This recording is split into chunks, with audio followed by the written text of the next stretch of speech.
allow me a moment of your time to address the gigantic elephant, or in this case, guerrilla scientists in the room. Everyone is currently up in arms about netcode, tick rates, and a lack of a competitive mode. But to be completely honest, Overwatch will never be a top esport. And here's why. Blizzard Entertainment and Overwatch have a lot going for themselves. With only weeks into the title's official release, and the fan base has been nothing less than boisterous.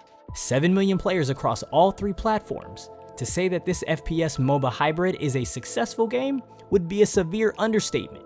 But a top esport, Overwatch is not. Now you may be wondering, how is this possible? Well, the answer is rather simple. As a fan, it's hard to watch. It's very confusing. Principal designer for Overwatch, Scott Mercer, informed ESPN that the success of Overwatch isn't simply a matter of the gameplay, but the inclusion of how fun the game is to watch. Well, competitive Overwatch is about as fun as trying to watch a match of Team Fortress 2 while simultaneously watching Big Hero 6 playing in fast forward on the same monitor. The vibrant, fast pace, and hectic gameplay tends to an audience of Neos and Trinities enjoying the match. And then there's that group of people, including myself, who have absolutely no clue as to what their brains attempted to interpolate, but instead just resorted to my involuntary and instinctual motor functions to smile and cheer, hoping not to be found out. My unfortunate reality, I have no idea what just happened. Here are my reasons why Overwatch will never be a top esport. For an FPS, the 6v6 squad-based aesthetic is a lot to ask a casual audience to process. With the 2 most popular esports titles, CSGO and League of Legends, both 5v5, Overwatch asks the audience to manage the interactions of an additional 2 players. With rocket boosters, shields, explosions, and character ultimates filling the screen at any given time, Blizzard may be asking too much.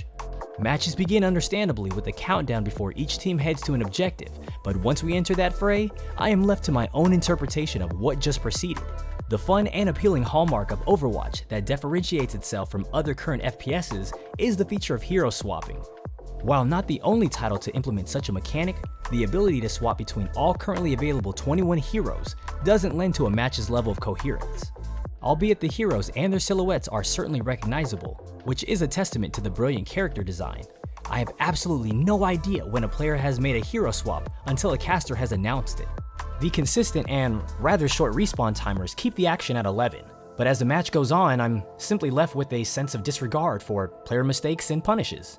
This prevents me from understanding and potentially witnessing a team's tactics or attempt to flank, push, etc.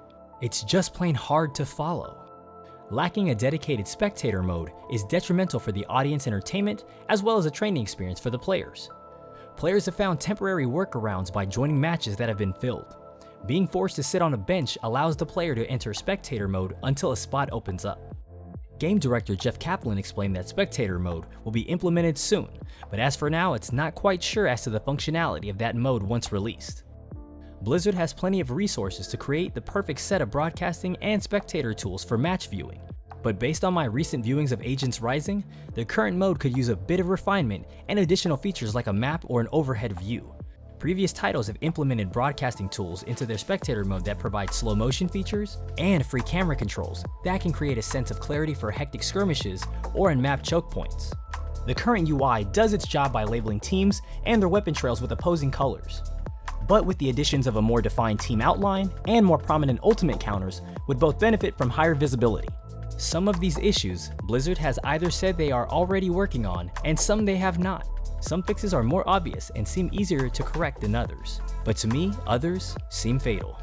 With these issues prevalent, Overwatch's strongest selling points could ultimately become its downfall in the world of esports.